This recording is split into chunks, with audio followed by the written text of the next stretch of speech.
नमस्कार दोस्तों, मैं दिलीप कुमार सिंह एक बार फिर से अपने YouTube चैनल MDCL में आपका स्वागत करता हूं।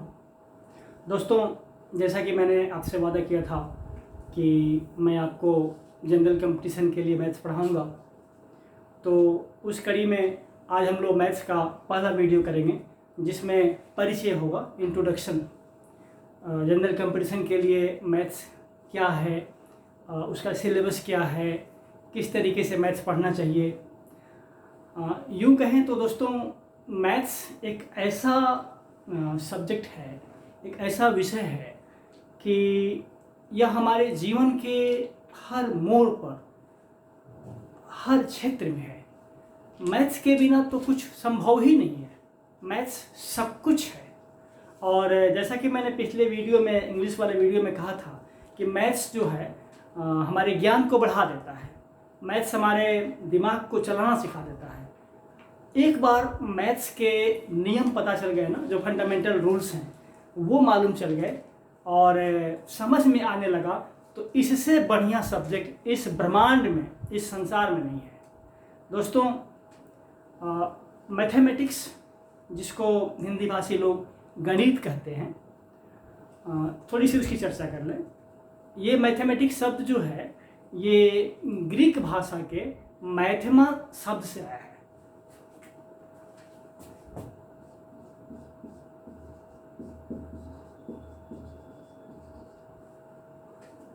ये जो शब्द है ये ग्रीक भाषा का है। ग्रीस एक देश है, साउथ ईस्टर्न यूरोप में है ये। तो वहाँ का जो भाषा, वहाँ की जो भाषा है उसको ग्रीक बोलते हैं। जैसे जापान की भाषा को जापानीज बोलते हैं, चाइना की भाषा को चाइनीज बोलते हैं, रशिया की भाषा को रशियन बोलते हैं। उस तरीके से ग्रीस की जो भाषा है ना, उसको ग्रीक बोलते हैं। और ग्रीक में एक वर्ड होता है मैथमा, और इसका मीनिंग होता है नॉलेज।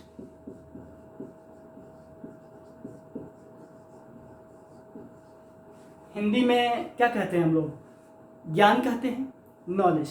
तो मैथ्स का जो मैथमेटिक्स है ये मैथमा शब्द से आया है। ये ग्रीक भाषा से आया है। ग्रीक भाषा कहाँ का है? ग्रीस का है, ठीक ना? ग्रीस का है, ठीक है।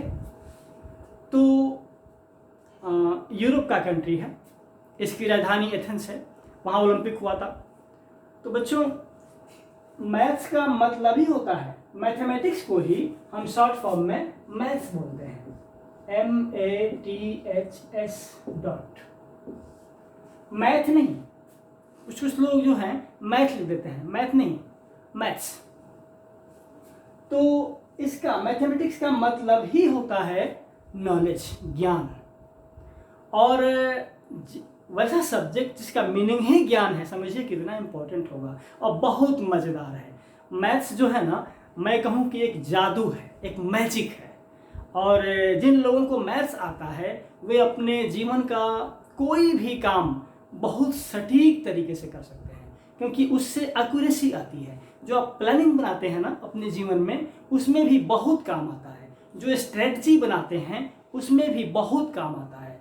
आपके साइंस से लेकर के कह तो रहे हैं कि जीवन का ऐसा कोई आयाम नहीं है जहाँ पर मैथ्स का रूल नहीं है, मैथ्स नहीं है।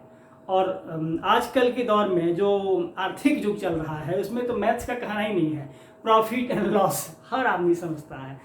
तो मैथ्स उसे नहीं आती है। मान लीजिए किसी को कुछ पैसा दे के भेजा जाए मार्केट और वह ज़्यादा पैसा दे के आ जाए, तब न कहा जाता है कि उसको मैथ्स नहीं आ रहा है।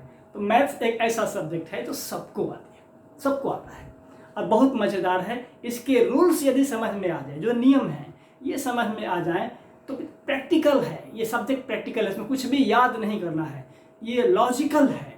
इसको हम डिराइव कर सकते हैं, निकाल सकते हैं, एक एक फार्मूला को डिराइव कर सकते हैं, निकाल सकते हैं।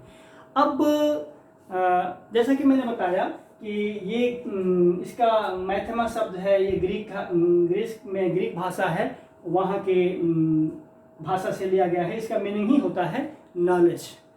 अब ऐसे तो बहुत इस बात में विवाद है कि मैथ्स को का सबसे पहले किसने वो दिया, लेकिन सर्वमान्य जो बात है, ऐसा कहा जाता है कि आर्किमिडीज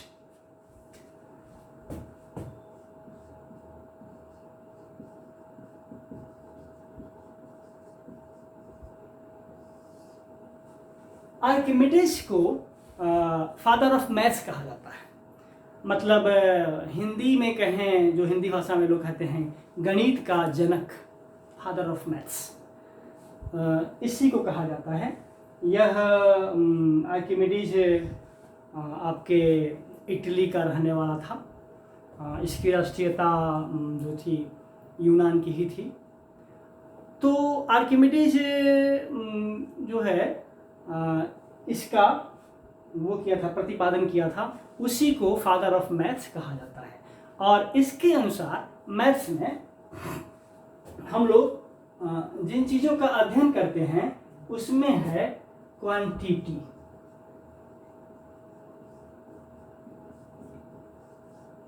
उसके बाद है स्ट्रक्चर,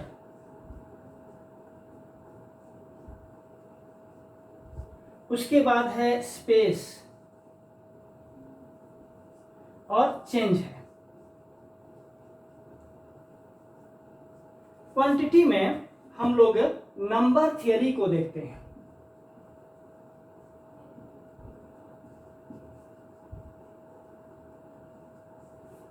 और स्ट्रक्चर में अलजेब्रा मुख्य रूप से,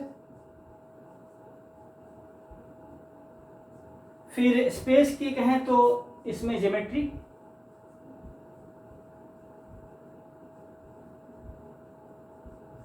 और चेंज में कहें तो एनालिसिस बोलते हैं, किसी चीज का एनालिसिस करना।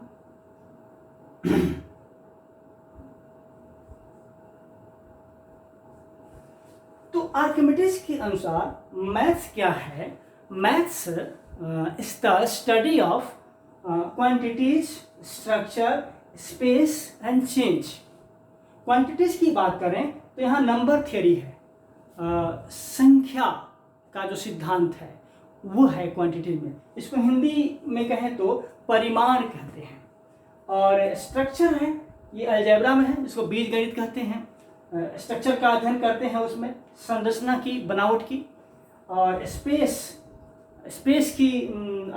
का अध्ययन जो है ज्योमेट्री में, जिसको आप हिंदी भाषी लोग ज्यामिति कहते हैं। और चेंज मतलब कोई बदलाव होता है जिसमें उसमें एनालिसिस करते हैं किस चीज़ का, किस तरीके से चेंजिंग हो रहा है, बदलाव हो रहा है। तो उसके अनुसार मैथमेटिक्स क्या है? तो यह एक साइंस है, यह एक स्टडी है किस चीज़ का, जिसमें हम लोग क्वांटिटी का, स्ट्रक्चर का, स्पेस का और चेंज का स्टडी करते हैं। तो बहुत सारी बातें अब मैथ्स में तो जाननी है, लेकिन आपका जो जनरल कंपटीशन है उसमें इन सब चीज़ों से बहुत ज़्यादा वो नहीं है। बहुत होगा तो पूछा जा सकता है कि फादर ऑफ मैथ्स किसे कहते हैं, गणित का जनक किसे कहते हैं, तो आप कहिएगा कि आर्किमिडीज। आर्किमिडीज ने जो परिभाषा दी है उसके अनुसार क्या है? तो mathematics is the study of quantity, structure, space and change. इस तरीके से आप कह सकते हैं। समझिए, मैथ्स का मीनिंग ही ज्ञान है।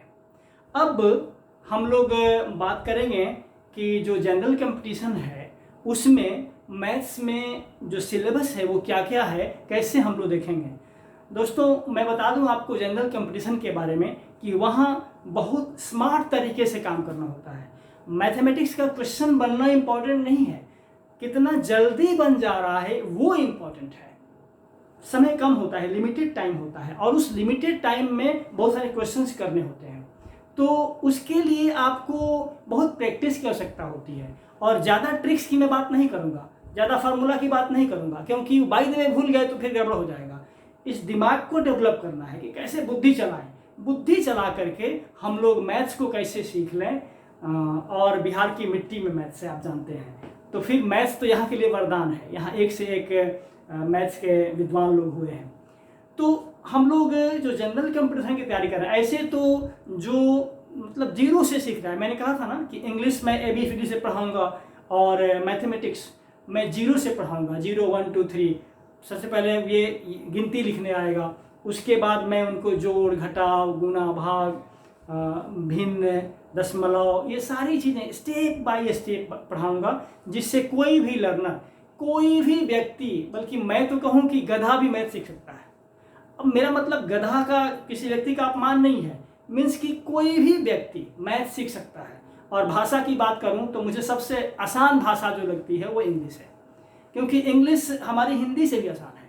हाँ, काम चलने लायक। अब उसमें विद्वान बनने के लिए तो फिर कहना ही नहीं है, आपको जाना पड़ेगा उस परिवेश में, वहाँ रह के वहाँ के एक एक चीज़ को सीखना पड़ेगा। फिर यहाँ भी आप मास्टर क्लास तक पढ़ेंगे, PhD करेंगे, उस पर रिसर्च करेंगे, बहुत सारी चीज़ें मिलने वाली हैं, तो वो तो लिंग्विस्टिक की बात होगी।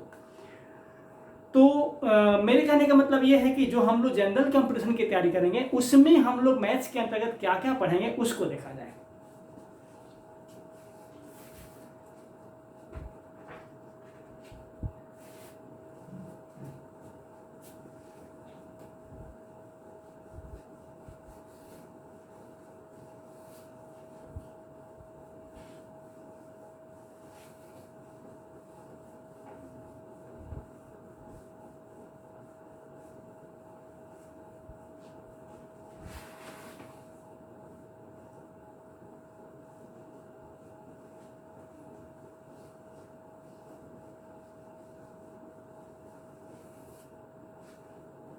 किसी भी कंपटीशन में, चाहे वो मतलब क्लर्क ग्रेड का हो, चाहे वो जनरल कांस्टेबल हो, मतलब लोअर से लोअर, और बैंकिंग PO तक, SSC CGL तक, जो मैथ्स का सिलेबस है उसमें क्या क्या हम लोग पढ़ेंगे।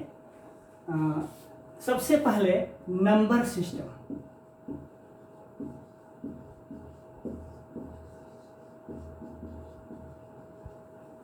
बच्चों, चूँकि पटना में हम लोग मैथ्स इंग्लिश मीडियम में पढ़ाते हैं, हालांकि मैं आपको हिंदी मीडियम में पढ़ाऊंगा, एक एक चीज़ बताऊंगा।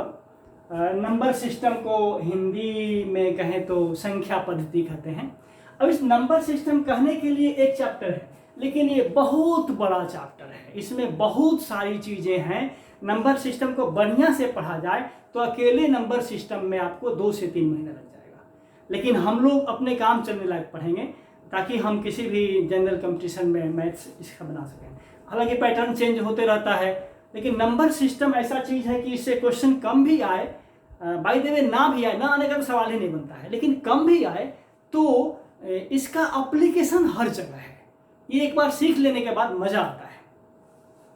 तो नंबर सिस्टम, अब इसमें देखिए आपको क्या क्या पढ़ना होगा, जैसे एडिशन। सबसे पहले तो मैं आपको बताऊंगा जब सिलेबस पर आऊंगा कि नंबर क्या होता है, उसके बाद नंबर सिस्टम क्या होता है, तब एडिशन जिसको आप जोड़ कहते हैं, तब सब्ट्रैक्शन जिसको आप घटाव कहते हैं। मैं लिख दूं क्या, संख्या पद्धति कहते हैं इसको।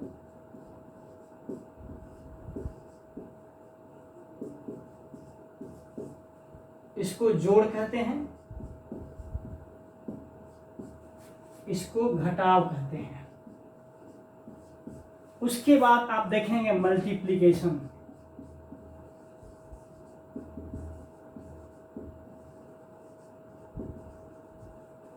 इसको आप हिंदी में कहें तो गुणा कहते हैं। उसके बाद हम लोग देखेंगे डिवीजन,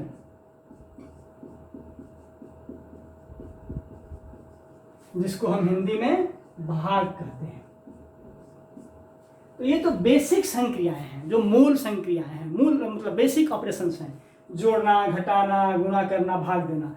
अब जोड़ने में क्या है कि एक तो जो जनरल नंबर है डेसिमल सिस्टम, डेसिमल सिस्टम मतलब दशमलव मत समझिएगा, मैं बताऊंगा, वो दार्शनिक अंकन प्रणाली है, अभी मैं बताऊंगा। ऐसे परिचय जान लीजिए कि डेसिमल सिस्टम ऑफ राइटिंग उसको बोलते हैं जिसमें 0 से लेकर 9 ये डिजिट होता है ना, डिजिट,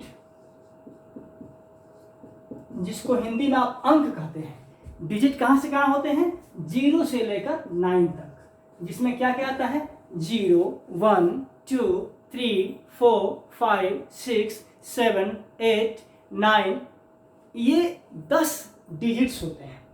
कितने डिजिट्स होते हैं, 10 डिजिट्स होते हैं।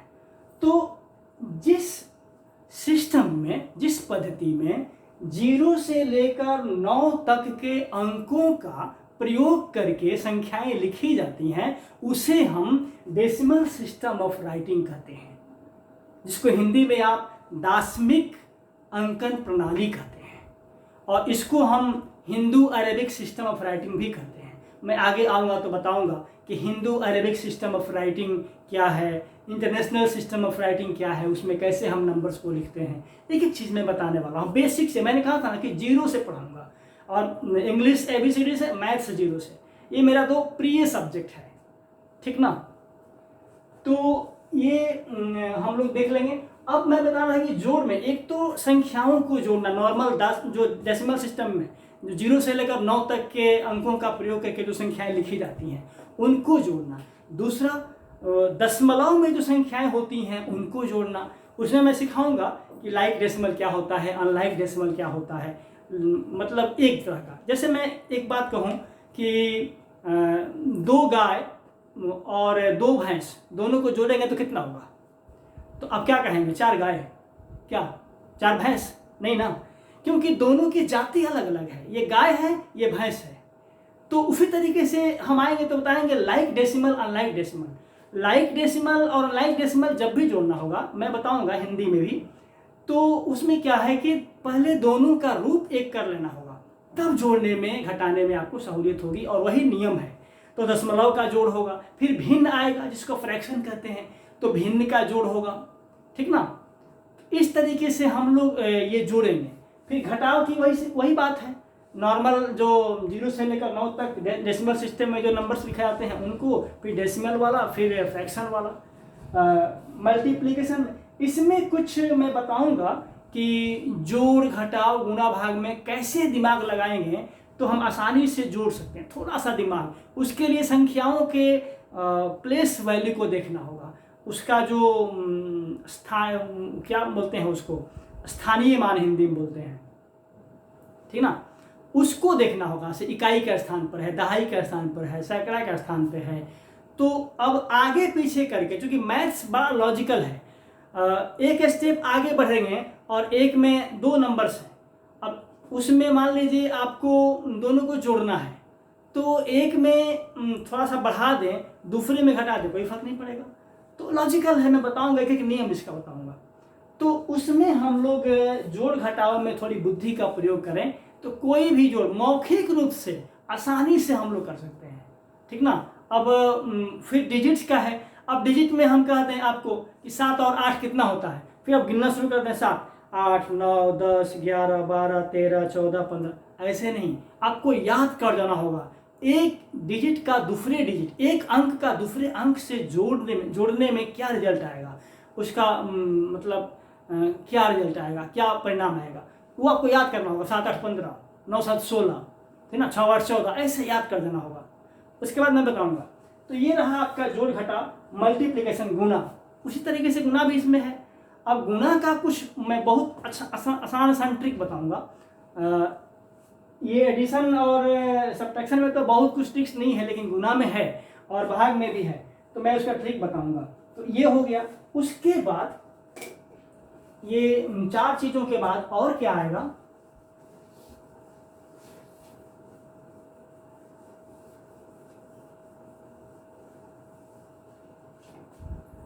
अब आपका यहां आएगा फ्रैक्शन, जिसको हिंदी में आप भिन्न कहते हैं। तब डेसिमल आएगा, जिसको आप दशमलव कहते हैं, हिंदी मीडियम वाले लोग। उसके बाद यहाँ आएगा एलसीएम। एलसीएम का फुल फॉर्म होता है लीस्ट कॉमन मल्टीपल, तो हिंदी में कहें तो लघुत्तम समापवर्त्य।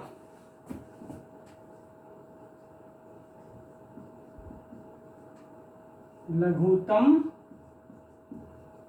समापवर्त्य मैं बताऊंगा ये क्या है, ये मल्टीपल क्या है, मल्टीपल क्या होता है। मतलब अपवर्त्य क्या होता है, समापवर्त्य मतलब सम अपवर्त्य। उसके बाद आपको पढ़ना होगा HCF, इसका फुल फॉर्म होता है हाईएस्ट कॉमन फैक्टर, जिसको हम महत्तम समापवर्तक बोलते हैं।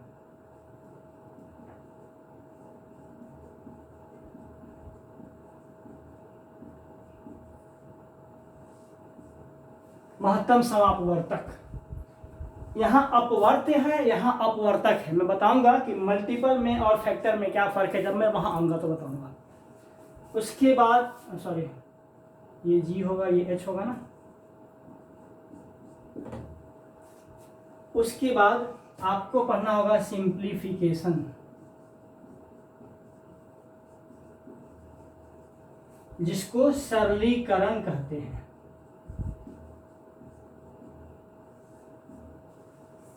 ठीक ना। तब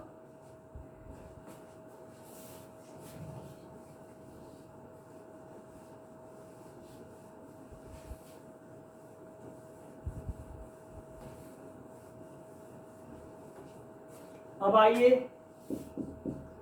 स्क्वायर एंड स्क्वायर रूट, जिसको आप वर्ग एवं वर्गमूल कहते हैं। फिर क्यूब एंड क्यूब रूट, जिसको आप घन एवं घनमूल कहते हैं। फिर आएगा सर्ट्स एंड इंडाइसेस, जिसको आप घातांक एवं करणी कहते हैं। ठीक ना।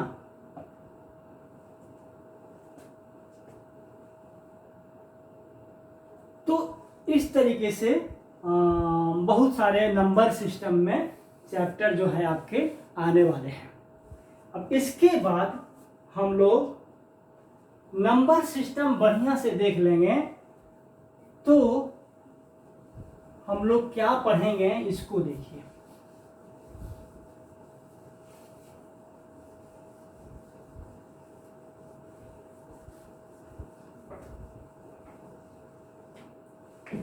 परसेंटेज,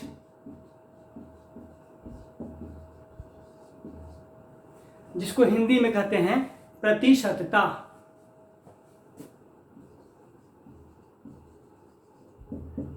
रेशियो एंड प्रोपोर्शन, जिसको हिंदी में आप कहते हैं अनुपात एवं समानुपात। इसके बाद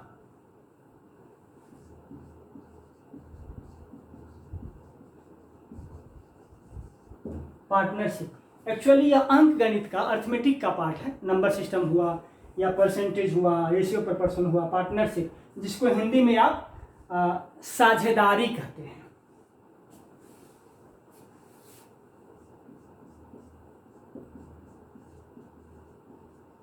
मिक्सचर या एलिगेशन,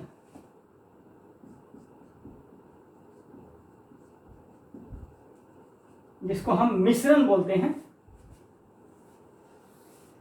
उसके बाद नंबर सीरीज देखेंगे हम लोग। ठीक ना। ये सारे हम लोग फंडामेंटल चैप्टर्स के अंतर्गत देखेंगे। तब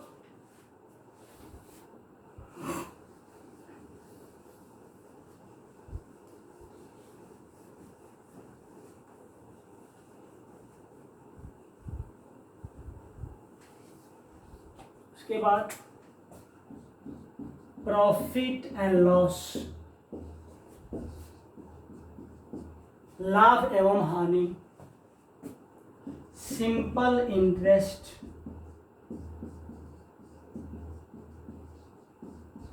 साधारण ब्याज, कंपाउंड या कंपाउंडेड दोनों बोलते हैं, इंटरेस्ट, चक्रवृद्धि ब्याज,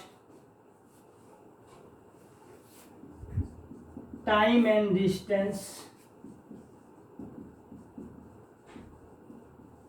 समय एवं दूरी,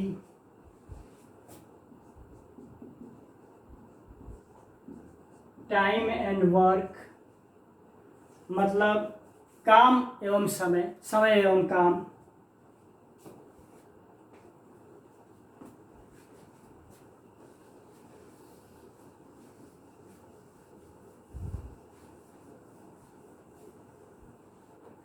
तब हम लोग देखेंगे मेंसुरेशन,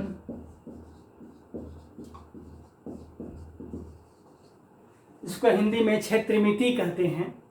इसमें हम लोग सरफेस एरिया, मतलब एरिया भी देखेंगे, वॉल्यूम भी देखेंगे, ठीक ना। मतलब प्लेन फिगर भी और सॉलिड फिगर भी आएंगे, एक एक चीज को देखेंगे हिंदी में भी। उसके बाद as and average,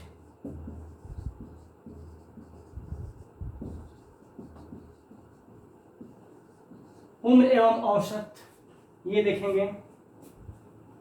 races and games,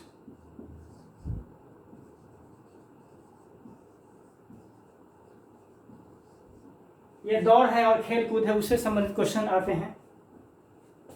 bankers discount,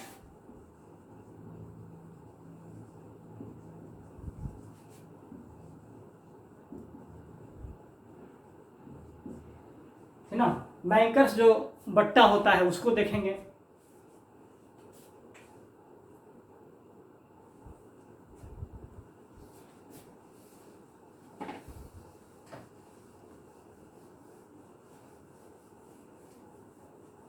तब परम्यूटेशन एंड कॉम्बिनेशन,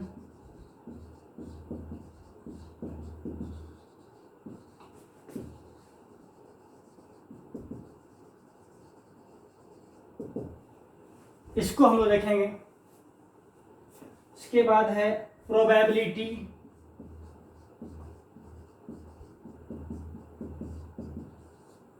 इसको देखेंगे। क्लॉक एंड कैलेंडर,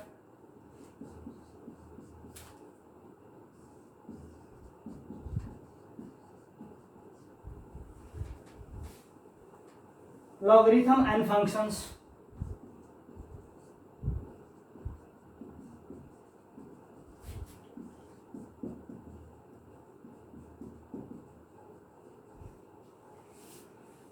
और है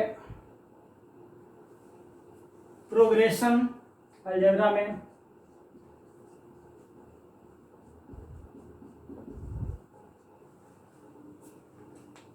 फिर क्या देखेंगे,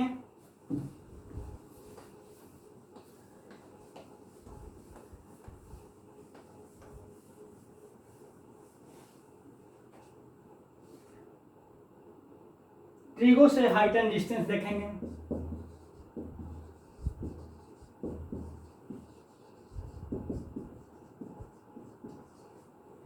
और कोऑर्डिनेट ज्योमेट्री देखेंगे।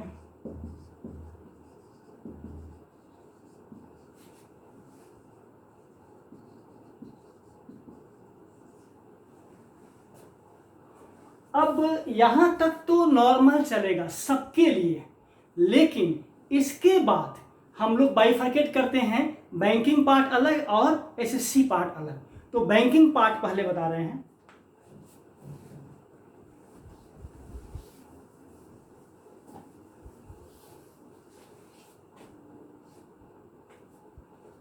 डीआई, इसको हम लोग बोलते हैं डाटा इंटरप्रिटेशन।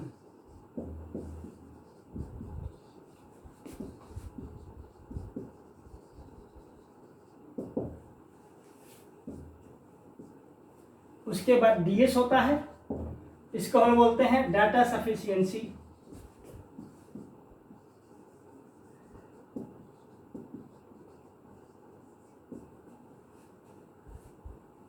फिर है क्वाड्रेटिक इक्वेशन,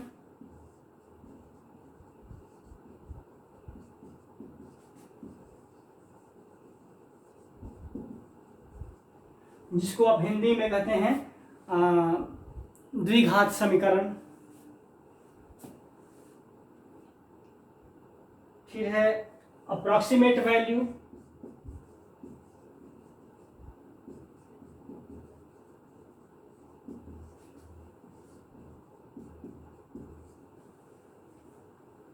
उसके बाद सेट थ्योरी से वेन डायग्राम है,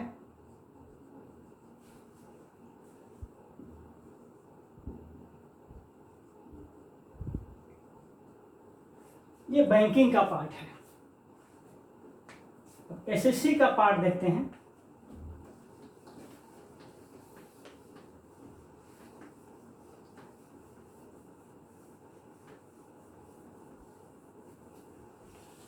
एसएससी सीजीएल में, ठीक ना, कंबाइंड ग्रेजुएट लेवल एग्जाम जो होता है सीजीएल, पहले होता था LDC UDC, lower divisional clerk, upper divisional clerk, वो यूडीसी ही अब सीजीएल हो रहा है, ग्रेजुएशन के बाद होता है। एलडीसी में आप 10+2 करके भी जा सकते हैं। तो इसमें हम लोग डिटेल में अलजेब्रा को देखेंगे, ट्रिगो को देखेंगे,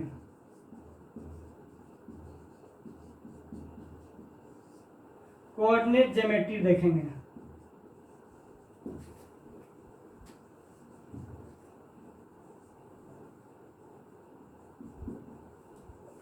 और ज्योमेट्री देखेंगे डिटेल में। यदि इतना चीज हम लोग देख लिए तो समझिए कि हम लोगों का लगभग सिलेबस कंप्लीटेड। और अब ये चैप्टर्स बनाते कैसे हैं, जब हम आपको क्वेश्चन बताएंगे तो अप्रोच देखिएगा। बहुत यूट्यूबर्स पढ़ा रहे हैं, शिक्षक पढ़ा रहे हैं, सब लोग अच्छा पढ़ा रहे हैं, लेकिन मैं जिस चीज़ पे फोकस करूँगा उसमें यह है कि कम से कम फार्मूला और कम से कम ट्रिक, दिमाग का इस्तेमाल सबसे ज़्यादा, क्योंकि उसमें भूलने की बात नहीं है। अदरवाइज कहीं ट्रिक गड़बड़ हो गया, कहीं फार्मूला इधर के उधर हो गया, भूल गए तो गड़बड़ हो जाएगा। इसलिए 2 तरीके के प्रश्न आएंगे आपके पूरे मैथ्स में। एक तो होगा जो फार्मूला बेस्ड होगा, तो जो फार्मूला बेस्ड क्वेश्चन हैं वो डायरेक्ट बन जाते हैं, वो मिनिमम होगा, उसको कर लेना है। उसके बाद कुछ क्वेश्चंस ऐसे होंगे जिसमें बुद्धि का इस्तेमाल करना होगा, और कुछ क्वेश्चंस ऐसे होंगे जिसमें फॉर्मूला भी चाहिए और बुद्धि भी चाहिए। यही 3 प्रकार के प्रश्न होते हैं। और चूंकि ऑब्जेक्टिव कंपटीशन है, इसमें आपसे कोई नहीं पूछेगा कि कैसे बनाए कोई मतलब नहीं, मेरी मर्जी। ऑप्शन है ए से लेकर ई तक, ए बी सी डी ई, या A B C D 4 option होगा या 5 ऑप्शन होगा। हम कहेंगे जय बजरंगबली, आंसर सी, सही होना चाहिए। यदि सही है तो कोई नहीं पूछने वाला है कि आपने कैसे बनाया है। मैं बताऊंगा अप्रोच। जब सिलेबस कंप्लीट हो जाएगा तो हम लोग सिखाएंगे एलिमिनेशन मेथड, मतलब आंसर से कैसे हम अनुमान लगा लें कि ये आंसर ये नहीं हो सकता है, मतलब ये छट जाएगा, ये छट जाएगा, ये इसमें से कोई होगा, और कौन होगा हम लोग निकाल लेंगे। वो इतना प्रैक्टिस हो जाता है, आधा क्वेश्चन तो देखते बन जाता है, और बाकी का जो क्वेश्चन है आधा से देखते बन जाता है, बाकी क्वेश्चन जो है हम लोग देख लेते हैं। अब अर्थमेटिक में 3 चैप्टर्स ऐसे हैं बच्चों जो सॉफ्टवेयर है, ध्यान दीजिएगा।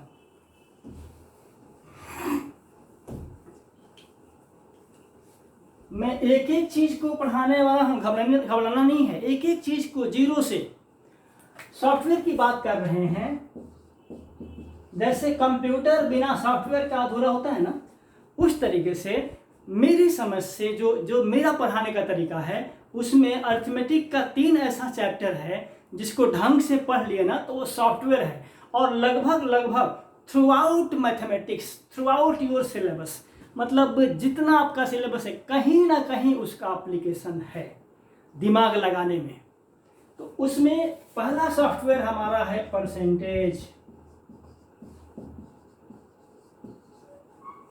बहुत बढ़िया से पढ़ाएंगे, बहुत बढ़िया से पढ़ना, लाइफ के हर मोड़ पे है। आप जहां भी जाएंगे सफलता का परसेंटेज, असफलता का परसेंटेज, जीतने का परसेंटेज, हारने का परसेंटेज, ठीक ना, किसी भी चीज़ का परसेंटेज है।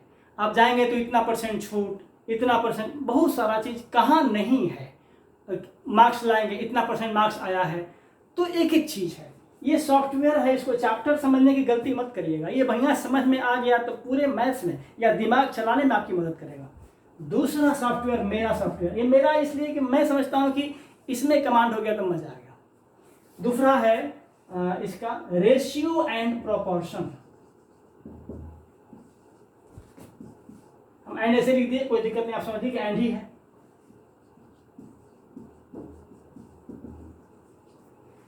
अनुपात एवं समानुपात, जैसा इसको हिंदी में क्या बोलते हैं हिंदी भाषी लोग, प्रतिशतता। मैं बताऊंगा एक एक चीज को जीरो से। और अनुपात एवं समानुपात, रेशियो एंड प्रोपोर्शन। और तीसरा जो है यह है एलिगेशन। एकदम जादू की तरह काम करता है एलिगेशन, मैजिक है। क्वेश्चंस कितना आसानी से बन जाएगा, मैं क्वेश्चन करा के दिखाऊंगा एलिगेशन से।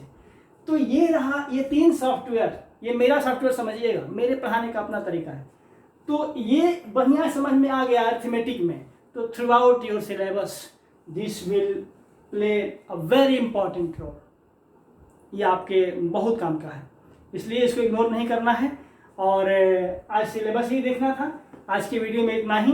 अगले वीडियो से हम लोग बेसिक से आएंगे और देखेंगे कि कैसे हम लोग धीरे धीरे स्टेप बाय स्टेप मैथ्स में महारत हासिल कर रहे हैं। तो आज के लिए इतना ही, धन्यवाद।